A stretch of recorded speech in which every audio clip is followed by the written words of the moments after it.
Si Mohamed Bazoum aimait tellement le Niger, sa posture actuelle devait être différente. Mais Mohamed Bazoum a été menti.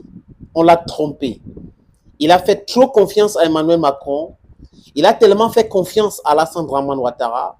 Il a fait confiance à la France CEDEAO et il pensait à un moment donné qu'il y aura intervention militaire au Niger pour le réinstaller président de la République et arrêter les autres qui ont sauvé le peuple nigérien de ce monsieur. Mohamed Bazoum oublie que les archives sont là. Ces différentes déclarations devant la presse sont là.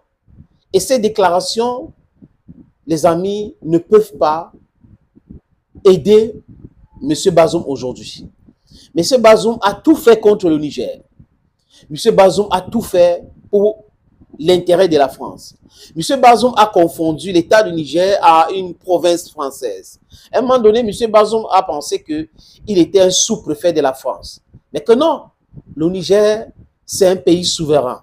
Le Niger, c'est un pays africain. Le Niger ne doit rien à la France. Mais la France doit beaucoup au Niger. 107 ans d'exploitation, de vol, de pillage, ça suffit. Et c'est ce que Abdourahmane Tiani et ses amis ont dit, ça suffit.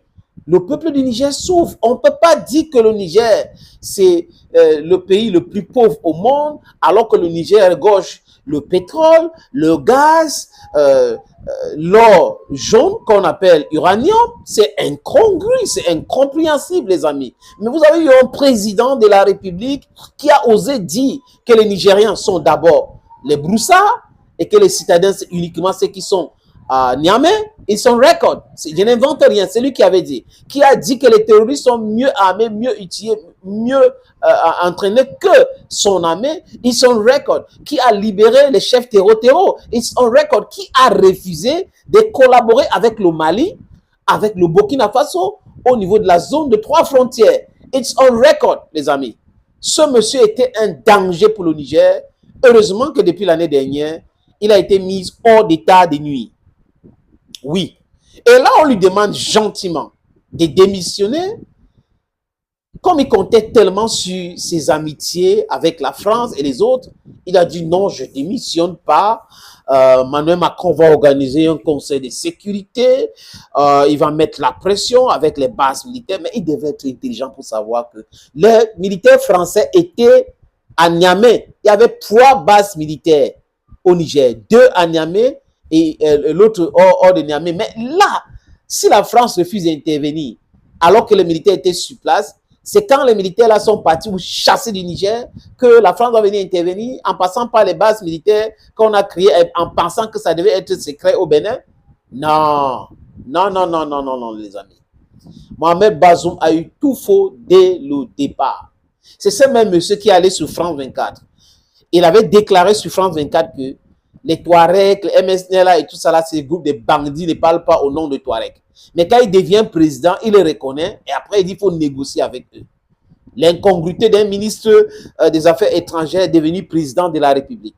Et c'est ce même ministre aujourd'hui, président de la République, qui pense que le Niger lui appartient. Il devrait prendre ce pays, c'est-à-dire que l'intérêt de ce pays, c'est ça qui devait le guider. On lui dit démission, laisse tomber et tout, on avance comme les autres ont fait dans les autres pays, les amis. Il veut que nous restions toujours sur le contrôle français. Il veut.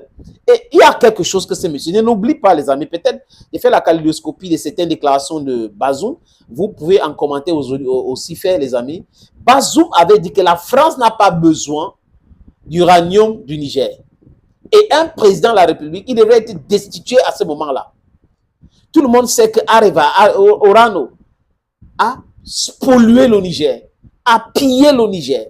Et la France s'est taguée à être le premier exportateur de l'énergie nucléaire en Europe avec l'uranium du Niger.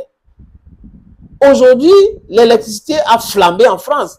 La cause est simple. Le nucléaire qui aidait la France à être autonome, qui faisait baisser les prix compte tenu de l'exploitation sauvage et le vol même, le pillage d'uranium du Niger, a cessé.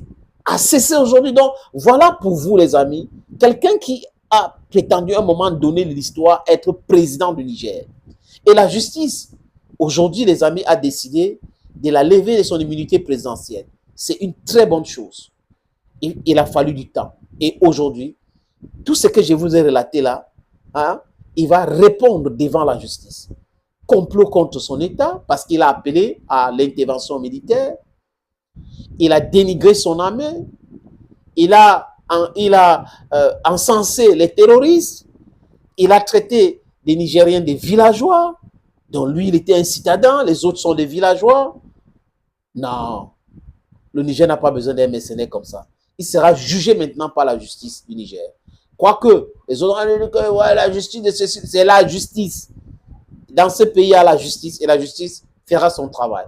Bazoum sera jugé et s'il est coupable, emprisonné. C'est de ça qu'il est question. Thank you, friends. Thank you again and bye-bye.